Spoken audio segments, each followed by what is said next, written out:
Église orthodoxe russe de l'Empire tsariste. Message du souverain, patriarche Zosim.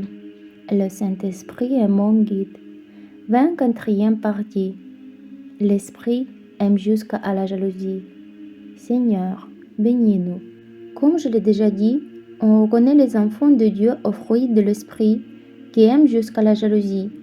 Notre Sauveur, en chassant les marchands du temple, a démontré par ses actes que les prophéties le concernant s'accomplissaient. Le zèle de ta maison me dévore. Jean 2, 17. Saint Gabriel a suivi le nouveau martyr qui dénonçait le régime communiste infâme, reconnaissant que les grandes affiches de Lénine et de Staline étaient de l'idolâtrie. Saint Gabriel a brûlé le portrait impies de ce Lénine. Ainsi, lorsque Dieu est blasphémé, lorsque les croyants sont persécutés, les vrais chrétiens ne restaient pas silencieux. Par leurs actions, ils sont reconnus comme ayant l'Esprit de Dieu sur eux. Les saints apôtres ont tué et puni divers sorcières. Moïse et Élie ont également combattu spirituellement les sorcières et les dirigeants impies et qui détournaient le peuple de Dieu. Il existe de nombreux exemples. De tels exemples. Saint Léon, l'évêque a brûlé un hérétique et a maintenu le service du temple. Saint Joseph de Volotsk persécuta l'hérésie juive et condamna et maudit ceux qui y participaient. Saint Jean Chrysostome dénonça non seulement les juifs, mais aussi ceux qui s'associaient à eux, disant: les juifs ont tué le fils de votre Seigneur, et vous vous associez à eux, et ainsi de suite. De tels exemples abondent, et il est clair que l'Esprit de Dieu reposait véritablement sur eux. J'admire tout cela, car l'Esprit Saint brûle dans mon cœur, et je suis attristé par ce qui arrive à l'Église en notre temps. J'entends constamment les prêtres du patriarcat de Moscou affirmer que l'Esprit Saint est présent dans leurs sacrements. On le fait que leur patriarche Kirill soit un hérétique juif ne le dérange absolument pas. Alors, si l'Esprit de Dieu est avec vous, quel fruit de l'Esprit manifesterez-vous? Car s'il est parmi vous, il doit y avoir des fruits. Le Christ lui-même en a parlé. Quel fruit de l'Esprit Saint portez-vous donc dans ces organisations? La vie spirituelle qui vous animait, vous acquittez avec les saintes anciennes. Vous ne manifestez pas le zèle décrit plus haut. Au contraire, vous ne faites preuve que de trahison. Voyons cela de plus près. On vous a dit que désormais le diable serait libre, que des voyants apparaître à la télévision pour détruire le troupeau du Christ pour lequel le Seigneur a versé son sang. Vous avez bien sûr acquis par un seul d'entre vous ne se levez pour maudire ces sorcières. Quel canon de l'Église autorise les pasteurs à se taire face à tant de morts par la main de sorcières? Aucun. Ce silence vient-il du Saint-Esprit? Certainement pas. Les Juifs vous l'ont dit dans leur loi. Désormais le judaïsme, cette secte des Shabbats, ces meurtriers du Christ, sera sur un pied d'égalité avec le patriarcat de Moscou. Et cette secte de satanistes et d'assassins est désormais considérée comme traditionnelle en Russie. Un exemple à suivre. Vous êtes restés silencieux et avec acquiescé. Nous chrétiens savons bien sûr que le Saint-Esprit ne reste pas silencieux en de telles matières, mais qu'il parle par la bouche de Jean Chrysostome pour affirmer que la synagogue est la demeure des démons et ne peut être traditionnelle, et que cette secte diabolique ne peut par principe être considérée comme l'égale de l'orthodoxie. Mais vous, le patriarcat de Moscou, contredisant le Saint-Esprit, vous vous rangez du côté des Juifs et gardez le silence. On vous dit que ce sont les Juifs au pouvoir qui assassinent le Christ et non les orthodoxes, comme vous le prétendez, mais vous le niez avec véhémence qualifiant les Juifs orthodoxes. Alors, qui selon vous a fait du judaïsme une religion égale à l'orthodoxie? Qui a établi la secte Shabbat Lubavitch? Qui maudit le Christ comme une secte traditionnelle en Russie? Qui est à l'origine de cela? Croyez-vous que ce sont les papous qui promeuvent le judaïsme en Russie? On vous a dit que désormais, vous ne seriez plus appelé une église, mais une organisation dirigée par une juive, et vous avez accepté. On vous a dit qu'en plus de votre organisation patriarcat de Moscou, de nombreuses autres sectes seraient enregistrées en Fédération de Russie, des organisations religieuses comme la vôtre, même des satanistes, même que vous ne pourriez pas prêcher la supériorité, même sur elles. Vous avez accepté cela aussi. On vous a dit que désormais, une fois votre église enregistrée, vous seriez considéré comme une organisation établie par les autorités russes. Ceci est inscrit dans l'extrait du registre unifié des personnes morales, OGREL de 1991. En France, le registre national des entreprises ORNE. Et vous avez accepté.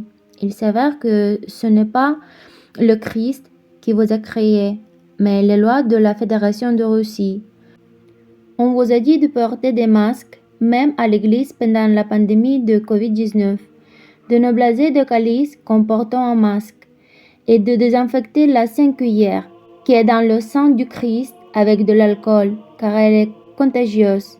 Pardonnez-moi, Seigneur, vous avez accepté cela aussi. On vous a dit, désormais tous les paroissiens seront numérotés du même nom que la bête, grâce à leur numéro d'identification fiscale, NIF, et vos églises aussi. Vous avez accepté cela. Puis on vous a ordonné d'accepter le Talmud juif comme livre saint en Russie, où il traite les gens d'animaux et de calomniateurs. On vous a aussi ordonné de dire à tous que finalement les Juifs qui ont tué le Christ, comme les chrétiens adorent l'Ancien Testament, le Dieu de l'Ancien Testament, le Père céleste, ce qui contredit totalement les paroles du Christ, tous les conciles qui déclarent que le père de la synagogue est le diable. Mais vous avez accepté cela des Juifs, et vous êtes même allé jusqu'à contredire le Christ Dieu lui-même. On vous a dit d'unir tout le monde sous prétexte d'égalité des religions, de mettre l'Église du Christ sur le même plan que le secte, et vous l'avez fait. Lors de congrès au Kazakhstan, lors de réunions interreligieuses, on vous a ordonné de rédiger un document affirmant que Dieu lui-même aurait créé toutes les religions, exprimant ainsi sa sagesse.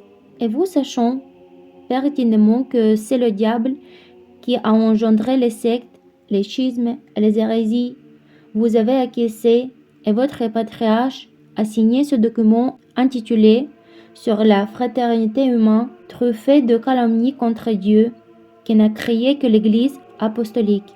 Par ce geste, vous avez clairement renié le Christ et l'orthodoxie. Dès lors, comment le Saint-Esprit pourrait-il être avec vous? Certainement pas. Vous avez également renié le conseil local et accepté des passeports juifs à l'effigie de Baphomet et ordonné de 3 6. Vous avez donné carte blanche au diable pour qu'il pratique la sorcellerie sur nos enfants ouvertement à la télévision avec des voyants. Si l'un d'entre eux vous déclarait ouvertement que la synagogue est la demeure des démons, vous avez été averti que vous serez immédiatement impressionné et déclaré extrémiste, ce qui signifiait qu'il vous a interdit de professer ouvertement le Saint Évangile et les enseignements de Saint Jean Chrysostome concernant les Juifs. Vous, le patriarcat de Moscou, vous avez tout accepté. Où est donc votre Esprit Saint, celui que nous voyons dans le sang? L'absence d'anciens saints dans l'Église est un signe que votre maison reste vide. De plus, le Seigneur d'amour ne retire pas les pères porteurs de l'Esprit. C'est la preuve que vous, au sein du patriarcat, étiez dépourvus de l'Esprit Saint, qui est zélé et aimé jusqu'à la jalousie. Lorsque les Juifs ont tué le Christ, le Seigneur leur a retiré les pères porteurs de l'Esprit. Vous aussi, vous n'en avez aucun. Vous êtes des traîtres, et vous avez entraîné le peuple dans la malédiction juive. Il n'y a pas un seul parmi vous qui se soit avancé avec zèle pour dénoncer les sorcières, et non pas seulement pour parler, mais pour condamner, maudire, anathématiser, etc., c'est-à-dire pour être zélé et véhément en Dieu. Vous êtes des cadavres, Et pour que les gens s'épanouissent en Dieu, ils doivent fuir le plus loin possible de vous. Vous n'êtes pas une église. Voici une brève explication à votre sujet. Vous, le patriarcat de Moscou, ne voyez-vous pas que l'Esprit de Dieu n'accomplit pas les sacrements de l'Église en votre sein, car vous avez trahi le Dieu vivant. Je le répète, c'est pourquoi vous n'avez plus d'anciens porteurs de l'Esprit. Votre maison est restée vide. Voici vos fruits sans âme. Regardez la sainte et grande martyre Catherine, la sage épouse du Christ, par zèle et par amour pour Dieu.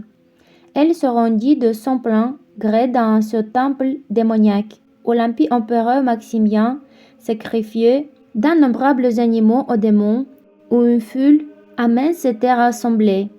Et ainsi, l'Esprit Saint brûla dans son beau cœur, et comme il est dit dans les vies des saints, elle devint zélée pour le vrai Dieu, et prit en pitié le peuple qui périssait dans l'erreur. Entendez-vous? Elle devint jalouse de Dieu et prit en pitié les perdus. C'est l'œuvre du Saint-Esprit. Saint Silouan Antonine en témoigne disant, l'amour ne peut supporter de voir périr. Et vous, patriarcat de Moscou, que faites-vous? Lors de votre concret pervers, jamais vos évêques n'ont affirmé que le vrai Dieu a la Sainte Trinité et qu'il n'y a pas d'autre Dieu. Pourtant, au contraire, Kirill Gundyaev adoptait des documents sur la fraternité humaine qui prend le pluralisme.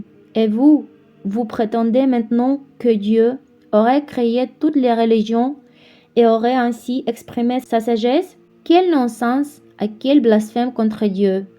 Si vous étiez possédé par le Saint-Esprit, vous ne resteriez pas silencieux face à un tel blasphème. Mais vous, nombreux prêtres, vous ne vous souciez même pas de ce qui signent vos patriarches. Quelle honte! Sainte Catherine, quant à elle, fut accablée de jalousie et de chagrin. Il est nécessaire et important non seulement de se lever contre cela, mais d'aller sur place et de dénoncer ce roi. Comprenez-vous? En dénonçant son aveuglement et son adoration des démons plutôt que de Dieu. Vous avez aussi révélé son aveuglement, l'empêchant de voir tout cela et de détruire les autres. Souvenez-vous, ceux qui brûlent l'Esprit de Dieu sont toujours des combattants pour la vérité. Ils ne resteront jamais silencieux face à ceux qui périssent. Et vous, sans vergogne, vous osez même dire à la synagogue du diable qu'elle agit bien, que sa foi mérite le respect. Quelle foi? La foi qui a tué le Fils de Dieu? En cela, vous ne montrez d'amour que diable et non à Dieu. Depuis 20 ans, la télévision diffuse toutes sortes d'émissions et des sorcières et des magiciens notoires participent à des combats de médiums et perdent des millions d'âmes. Et vous restez silencieux. L'Esprit de Dieu est-il resté silencieux chez les apôtres lorsqu'ils ont vu des sorcières et des magiciens? Bien sûr que non. C'est pourquoi je vous dis que le Saint-Esprit n'est pas parmi vous ni le Christ. Vous êtes la quintessence de la trahison. Nous devrions fuir loin de vous comme le lèpre et pire encore. Supposons que quelqu'un, à l'instar de saint, se lève et dénonce avec véhémence ces sorcières, ces adorateurs du diable, affirmant qu'ils ruinent des millions de personnes.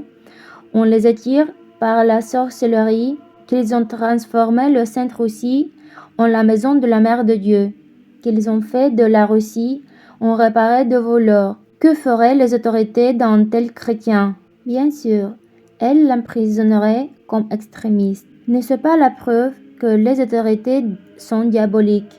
N'est-ce pas la preuve que les autorités ont même interdit au diable d'être dénoncé? Bien sûr que si. Mais comment prêcher la seule vérité sans d'abord exposer l'erreur? Comment? C'est impossible. Même un enfant le comprendrait. Autrement dit, il est interdit à tous les chrétiens de témoigner de la seule vérité, Jésus-Christ, et vous osez qualifier ce gouvernement juif d'orthodoxe? Ce sont des adorateurs du diable, des satanistes, des meurtriers, et vous êtes leurs protecteurs, tout autant que des satanistes. Bien que nombreux de paroissiennes ne comprennent même pas ce qui se passe, ces sorcières vous démasquent clairement. par la synagogue de Moscou. Voilà qui vous êtes. Si l'Esprit de Dieu ne brûlait pas en moi, je ne vous dénoncerai pas et je ne serai pas en prison pour cela. Mais je dis la vérité. Et bien sûr, le vrai Dieu me protège, lui qui brûle dans mon cœur et proclame la foi vivante que nous ne sommes qu'au début du voyage. Mais vous ne connaissez pas Dieu, et le Saint-Esprit n'est pas parmi vous. Mais qui parmi vous ne confirmera pas que des sorcières détruisent les âmes par ces combats des médiums? Qui? Tous les saints nous interdisent d'assister à ces spectacles, mais il s'agit là manifestement de sorcellerie qui captive les cœurs et les détruit. Combien d'entre eux récitent leurs incantations à haute voix, et les gens écoutent, et bien sûr, meurent, emportés par l'excitation de savoir qui l'emportera, et ainsi de suite. Ils pratiquent clairement la sorcellerie dans notre pays, et vous restez silencieux. Vous êtes tout autant des meurtrières. N'avez-vous pas entendu ce que dit la Bible? Dieu réclamera les âmes des perdus au pasteur. Vous n'avez besoin de personne. Et pourquoi Dieu aurait-il besoin de vous? Le Christ aimant les hommes est venu sur terre pour prêcher la vérité. Ce sermon est indissociable de la dénonciation des égarés. C'est pourquoi il a été mis à mort. Et vous agissez contre l'œuvre même du Christ. Vos actes même prouvent que vous êtes des cadavres tièdes et sans âme. L'Esprit de Dieu ne vous donne pas la vie, et vous ne le connaissez pas. Vous vous contentez d'aller travailler, comme on l'entend de vous, pour servir, et c'est tout. Et ensuite, vous devez le dénoncer. Si vous étiez vivant en Dieu, vous ne laisseriez pas des sorcières détruire des vies en toute impunité. Vous n'approuveriez pas des lois qui interdisent de dénoncer des hérétiques et les adorateurs du diable. Vous avez même reconnu le prétendu culte de Dieu, le Père, à la synagogue. Quelle honte! Vous êtes démasqués par la parole de Saint Jean apôtre qui dit « Tout esprit qui ne confesse pas le Christ comme le Fils de Dieu est l'esprit de l'Antéchrist. » 1 Jean 4, 3. À la synagogue, acceptait-elle le Christ? Bien sûr que non. Ce sont des meurtriers du Fils de Dieu, et ils ne peuvent adorer Dieu le Père sans le Fils. À la synagogue, le diable est leur père. Et quand je vous le prouve, vous prenez la fuite comme des lâches. Vous me dégoûtez. Que Dieu fasse que les gens se réveillent et voient que vous êtes vraiment. Que Dieu fasse que par les prières des grands martyrs, beaucoup s'éveillent et deviennent zélés pour le Dieu vivant. Ce zèle, saint et bon témoin du Christ vivant, du Dieu vivant, qui aime jusqu'à la jalousie. Quand vous traîtres comprenez cela, il sera trop tard pour beaucoup. Que le jugement de Dieu s'accomplisse sur tous. Amen. Et vous, chers amis, réveillez-vous. Cessez de croire à tous les calomniers et tous les mensonges concernant l'Empire terrestre. Le Dieu vivant est avec vous. Alors allons souffrir pour le Christ et dénoncer les blasphémateurs de Dieu. Souvenez-vous, à l'exemple du Christ, il est impossible de prêcher la vérité sans reprendre les égarés, sans accuser les traîtres, certains avec douceur, d'autres avec plus de dureté, selon la volonté de Dieu. Avec Dieu, sauvez-vous, soyez zélés, aimez, vivez en Dieu. Amen, souverain Zosim.